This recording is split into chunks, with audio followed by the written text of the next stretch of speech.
buat semua manusia yang ada di muka bumi ini wajib didengarkan ya, karena ini masalah yang paling besar tapi hampir satu pun yang tidak menyadarinya, yaitu tetap tentang sumber daya alam, yaitu tanah-tanah, karena dari situlah lahir segala kehidupan, lahir kekayaan dan kesejahteraan.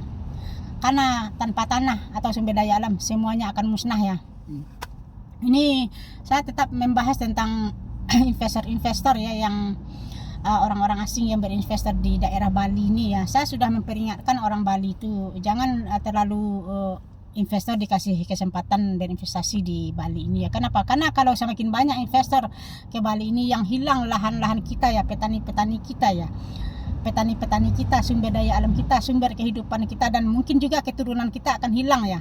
Karena kalau sumber daya alam kan akan musnah nanti ya. Jadi segala manusia itu musnah karena ekonomi bergerak dari juta-jutaan pedagang ya. Saya sudah peringatkan sih, tapi banyak juga sih yang komen, mungkin komennya pedas-pedas ya, dibuli-buli saya habis-habisan. Tapi dia bilang ke saya gini, tidak usah urus tanah kami, tidak usah urus, biarkan investor di sini. Kalau tidak ada investor tidak maju, urus saja kampungmu. Apa kampungmu karena tidak ada bule di situ, makanya berkuar-kuar di sini, begitulah kata mereka. Saya jawablah, saya bersyukurlah daerah Sumatera, Jawa itu tidak banyak investor ya. Kenapa saya bilang masih bersyukur ya? Seandainya Indonesia ini dikuasai oleh investor, semua sumber daya alam dikuasai ya. Seandainya Bali ini kehabisan sumber daya alam karena udah dibangun ya, nanti kan otomatis bahan makannya kan di sini tidak ada nanti ya, berasnya. Kalau di daerah lain kami investor juga ke sana, bagaimana nanti kami mengimpor beras ke Bali seandainya sumber daya alam di tempat yang lain juga habis ya? Musnahlah kita semuanya ya.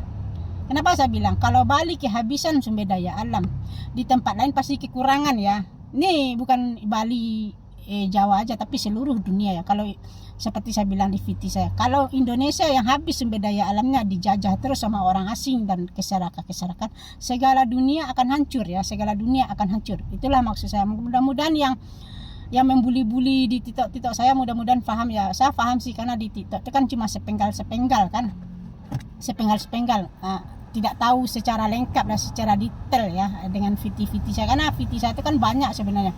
Makanya kalau lebih paham, tonton video-video saya di Facebook, di TikTok saya ya. Jadi situ akan paham 1000% bahwa edukasi saya ini hanya tujuannya menyelamatkan sumber daya alam kita dan keturunan kita ya. Ini khusus juga buat tetap tentang orang Bali.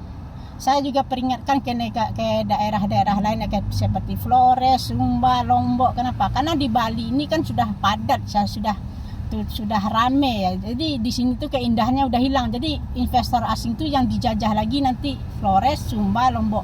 Saya ingatkan jangan sampai investasi lagi ke sana. Kalau sampai investor lagi ke sana, akan hilanglah lahan kita setiap hari.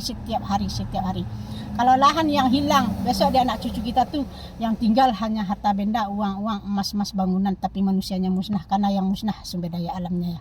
Itu ya maksud saya ya, buat semua manusia yang ada di muka bumi ya. Makanya saya bilang petani adalah tiang-tiang segala kehidupan, tiang-tiang ekonomi bergerak. Tahu tidak kenapa ekonomi itu goyang sekarang, goyah. Sebentar lagi ambruk. Karena yang dirobohkan itu adalah petani-petani dan lahan-lahannya. Itulah penyebabnya. Kenapa saya bilang masa depan bumi dan manusia hanyalah kehancuran, yaitu kehancuran sumber daya alam, kesulitan ekonomi dan pemusnahan manusia. Makanya buat semua manusia ya, sekarang fahamilah, selamatkan sumber daya alammu sebelum terlambat.